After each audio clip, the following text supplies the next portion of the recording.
É fim de ciclo. E por isso estamos dando mais uma volta ao Apocalipse de Jesus segundo São João.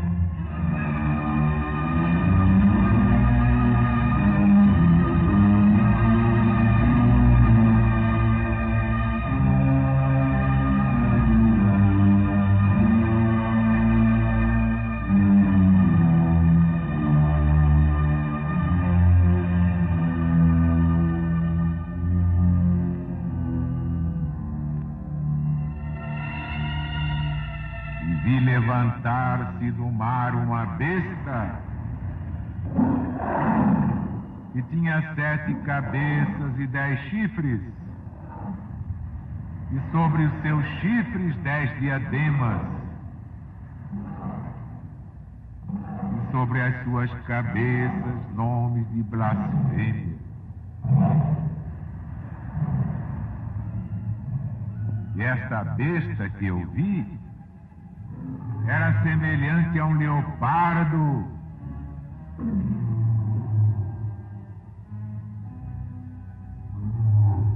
seus pés eram como pés de urso,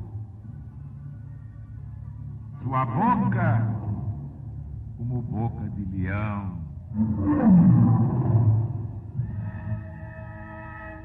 E o dragão lhe deu a sua força e o seu grande poder.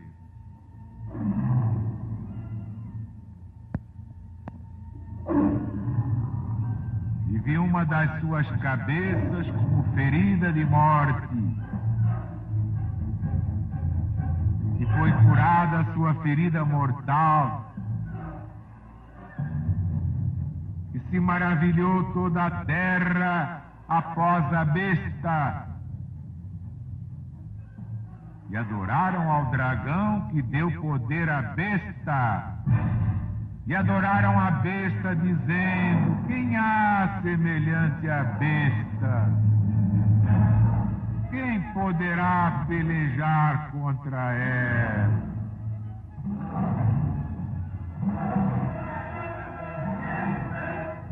E foi dada à besta uma boca que se gloriava com insolência e pronunciava blasfêmia. Foi-lhe dado o poder de fazer guerra por 42 meses.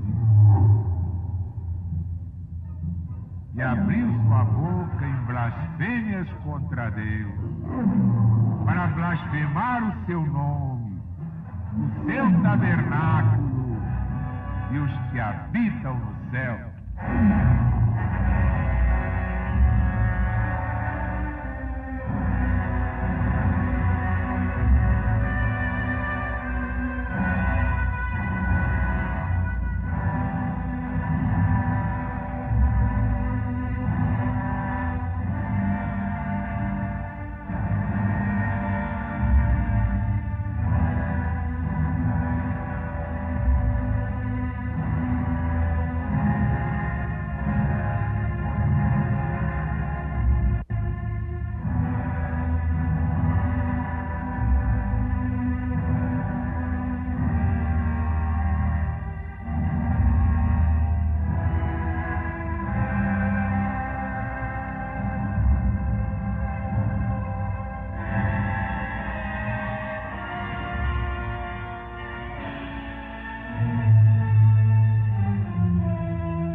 Ninguém sabia que o Apocalipse não se interpreta de uma vez só, mas ao contrário, em ciclos múltiplos. Daí a perenidade do livro. Seria absurdo que Jesus fosse colocar no final da Bíblia Sagrada o mais importante livro para se superar nos acontecimentos do princípio do cristianismo.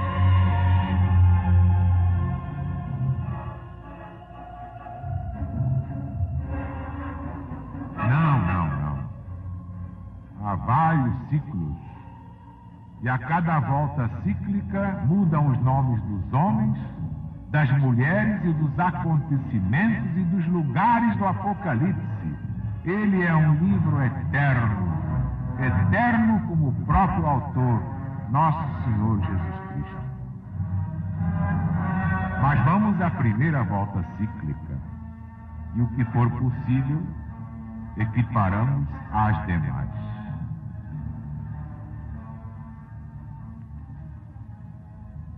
E vi levantar-se do mar uma besta que tinha 7 cabeças e 10 chifres, e sobre os seus chifres 10 diademas, e sobre as suas cabeças nomes de blasfêmia.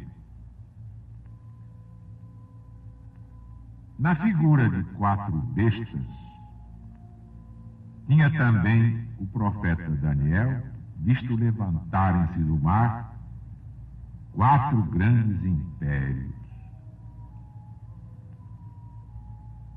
onde pelo mar se deve entender a agitação das coisas humanas, figuradas pelo mar revolto, sobre o qual sopram todas as ventanias sociais. Está lá no Velho Testamento, no livro do profeta Daniel, capítulo 7. Daí se levantar a besta do mar. E vi levantar-se do mar uma besta.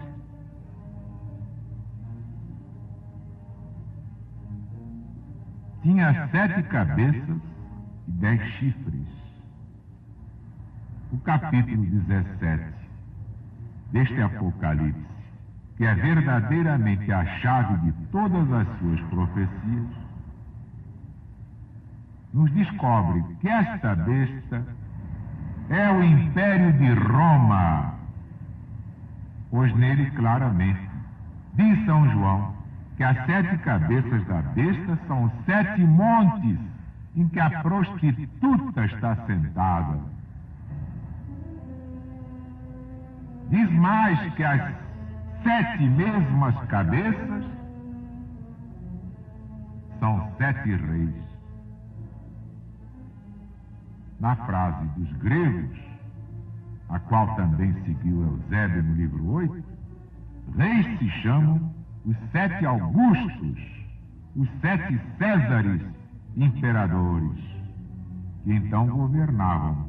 Basta ver Aurélio Diocleciano, Maximiano Hercúleo, Galério Maximiano, Constâncio Cloro, pai de Constantino, Magno Maxêncio, filho natural de Maximiano Hercúleo, Maximino e Licínio, filhos adotivos de Galério Maximiano.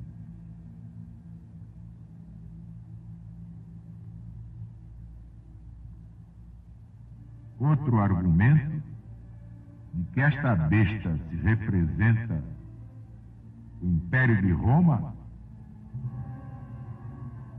é que no mesmo capítulo 17 se diz claramente que a prostituta sentada sobre a besta era a grande Babilônia, em que a antiguidade reconheceu Roma no fim da primeira epístola de São Pedro Apóstolo.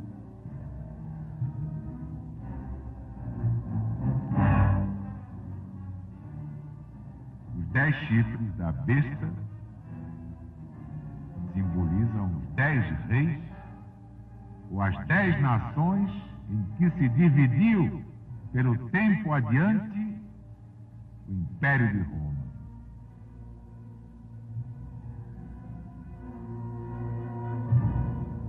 E sobre as suas cabeças, nomes de blasfêmia. Reparem que os 7 montes de Roma eram dedicados aos falsos deuses da gentilidade. Os 7 imperadores, como gentios que eram, tinham adotado para si mesmos os nomes dos próprios deuses. Diocleciano tomou o nome de Júpiter, chamando-se Jóvio. Maximiano, o de Hércules, chamando-se Hercúleo. O outro Maximiano, o de filho de Marte.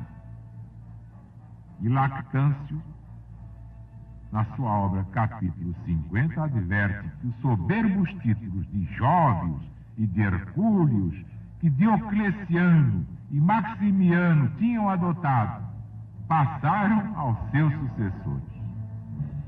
É muita blasfêmia. E eis aqui os nomes de blasfêmias nas 7 cabeças da besta. Mas isso foi na primeira volta cíclica. E agora, quem é a besta, hein? Era Roma, Império Romano. E agora, qual é a besta, hein? Nós vamos dizer. Era semelhante a um leopardo. A figura do leopardo fazia o corpo da besta. Leopardo é símbolo de inconstância por causa da variedade das cores de que é amalhada a sua pele.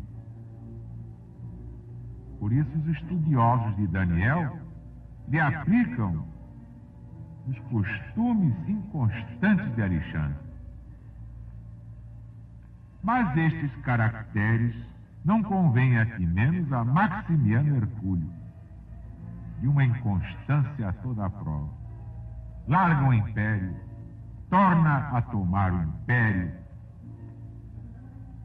e desta segunda vez se dá bem, primeiramente com seu filho Maximiano, logo pouco depois, cioso dele, o quer perder. Ora se faz amigo de Galério e logo o quer arruinar. Por último, se une com seu genro Constantino, mas depois se põe contra ele. É o leopardo. Por isso São João forma do leopardo o corpo da besta.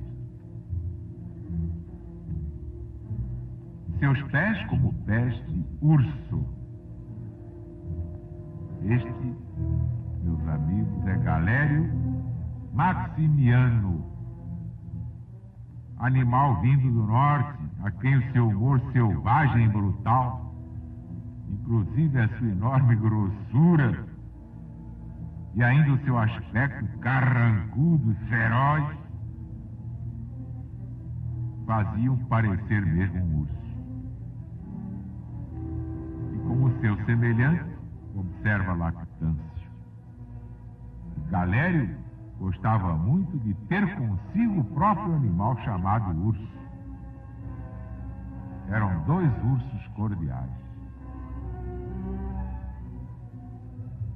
E a sua boca como boca de leão. Já este é Diocleciano. Neste corpo monstruoso, era como a primeira cabeça que logo se apresentava, porque ele era o primeiro imperador que tinha adotado os outros, como é sabido pela história. E o nomear-se ele o último é porque, com efeito, Diocleciano não era o maior inimigo dos cristãos. Galério Maximiano foi quem o incitou e constrangeu a passar aquele cruel edito, como também a renunciar ao Império Romano.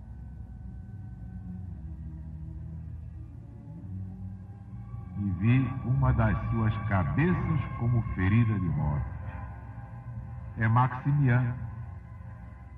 Depois de extintos os 5 primeiros tiranos, foi destruído por Licínio e Constantino, e figurava morto o império da idolatria romana. e foi curada a sua ferida mortal. Daí a 50 anos ressuscitou a besta na pessoa de Juliano Apóstata. E abriu sua boca em blasfêmias contra Deus, para blasfemar o seu nome, o seu tabernáculo e os que habitam no céu. Blasfemava Juliano contra o nome de Deus, chamando Jesus debochadamente de esse Galileu, o Galileu. Blasfemava o seu tabernáculo, porque blasfemava contra os santos do céu, porque dizia: São Pedro, São Paulo, São João, os apóstolos, os mártires, eram os miseráveis, punidos pelas leis, adorados apenas pelos loucos e insensatos.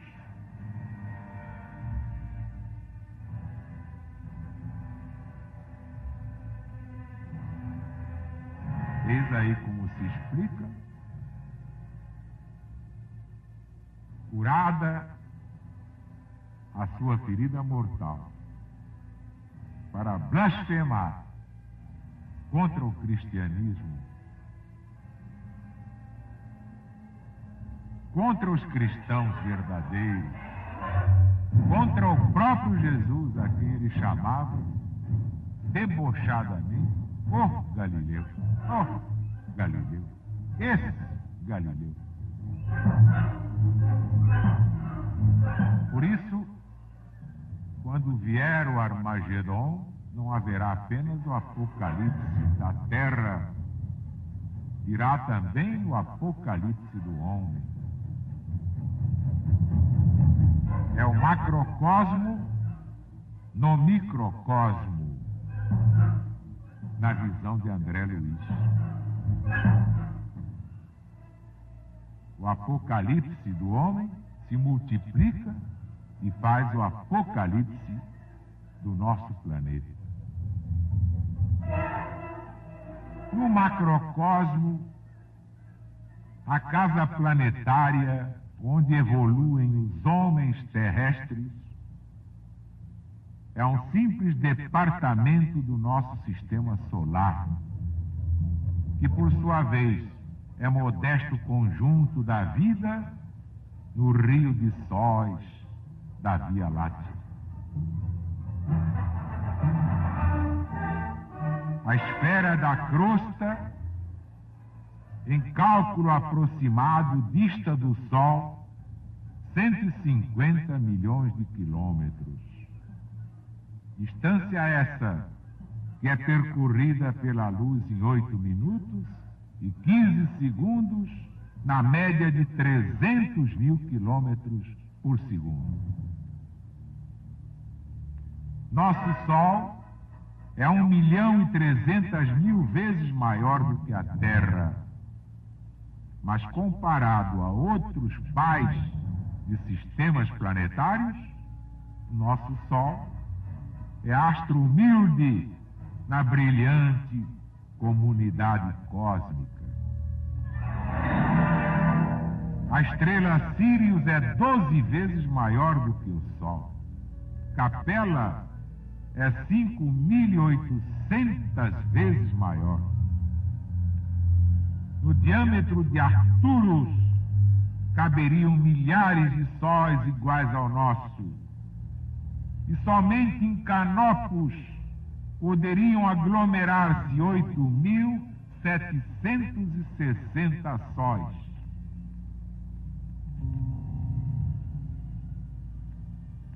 Esses são dados estatísticos suscetíveis de verificação pelo olho humano. Pálida visão da alma, encarnada nas leis organogenésicas da estrutura celular, sem nos referirmos diretamente às esferas múltiplas situadas em diferentes planos vibratórios, a se apressarem em mundos maravilhosos, inacessíveis à observação do homem terrestre. Cidades divinas, ilhas bonançosas de aprendizado e de repouso, lares de afeto e de encantamento, círculos de trabalho, zonas retificadoras e campos evolutivos nos domínios eternos do Espírito. Já no microcosmo, a casa orgânica chamada corpo, onde habita o Espírito, em estágio passageiro de aprendizado e elevação,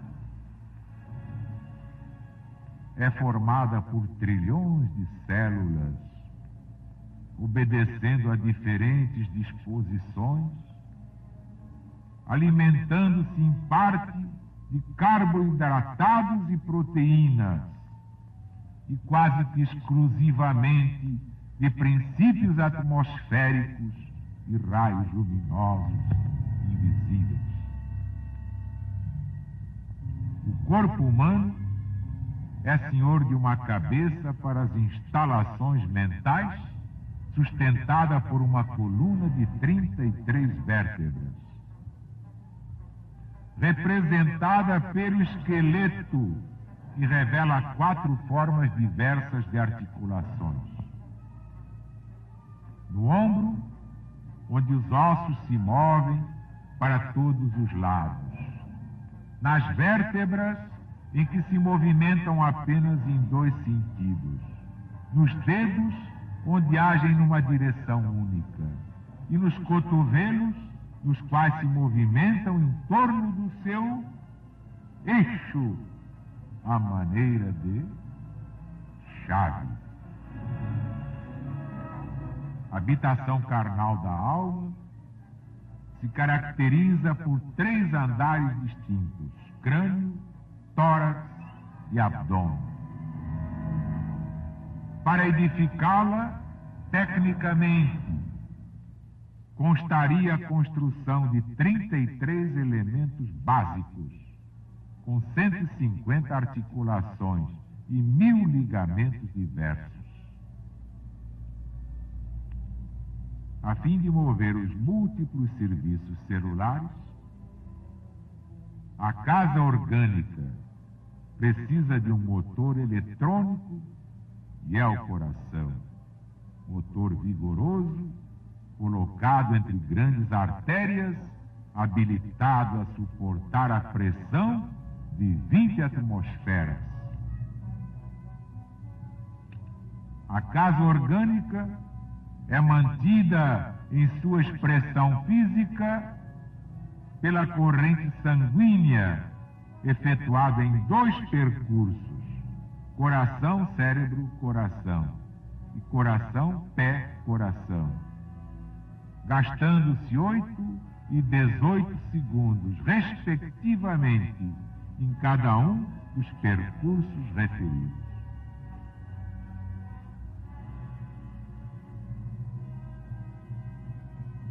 O organismo, a casa orgânica, vivendo em altitude média de 240 metros, tem aproximadamente 5 milhões de glóbulos vermelhos em cada milímetro cúbico de sangue.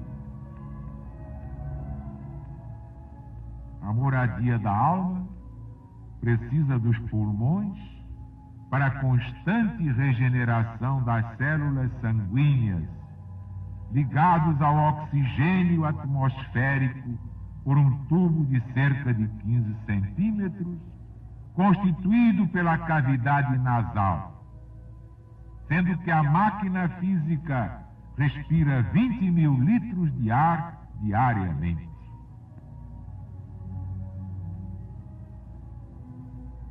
Os processos mentais de variada espécie, a morada física dispõe de um telégrafo especial que é o sistema nervoso. a mais perfeita rede de comunicações em toda a superfície planetária deste planeta.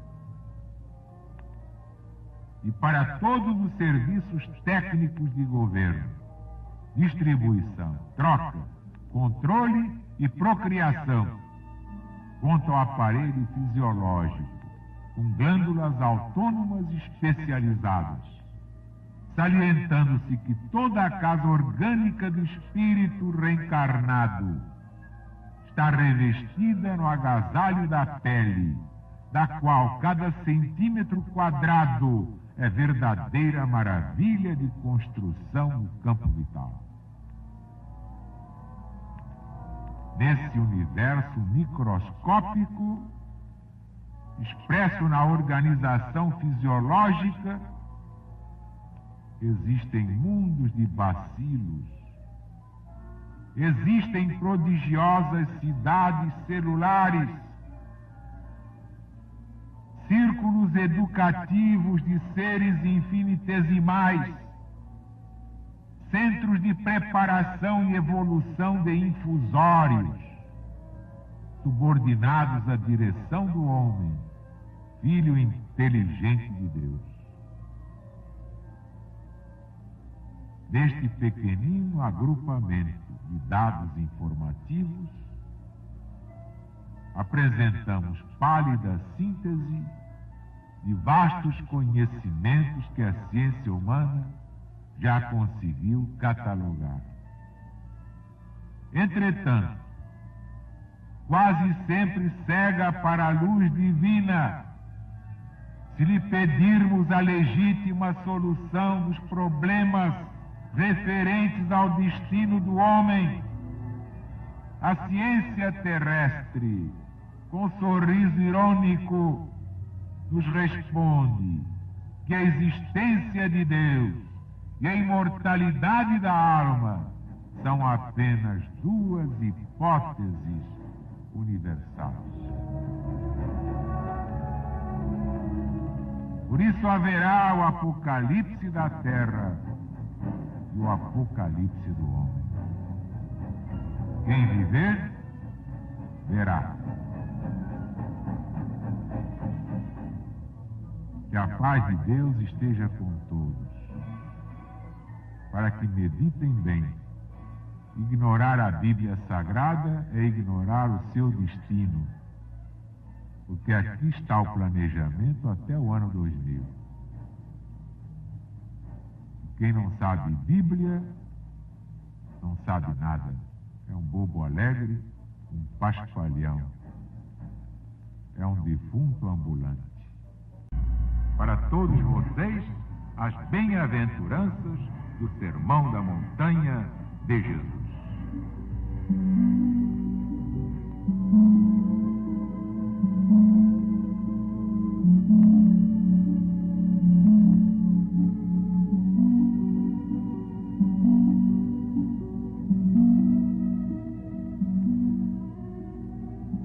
Jesus, vendo a multidão, subiu ao monte e ensinava aos seus discípulos, dizendo: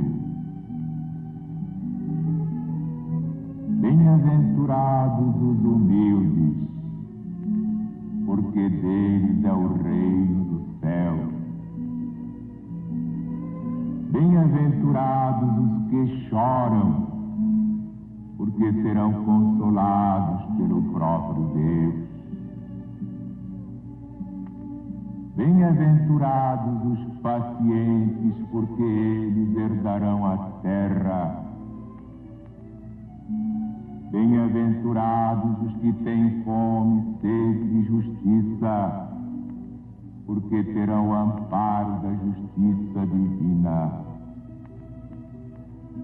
Bem-aventurados os misericordiosos, porque eles alcançarão misericórdia. Bem-aventurados os limpos de coração, porque eles verão Deus face a face. Bem-aventurados os pacificadores, porque serão chamados filhos de Deus. Bem-aventurados os que são perseguidos por causa da verdade, porque deles é o reino do céu. Bem-aventurados sois vós, quando vos perseguem, quando vos injuriam, e mentindo fazem todo o mal contra vós por minha causa.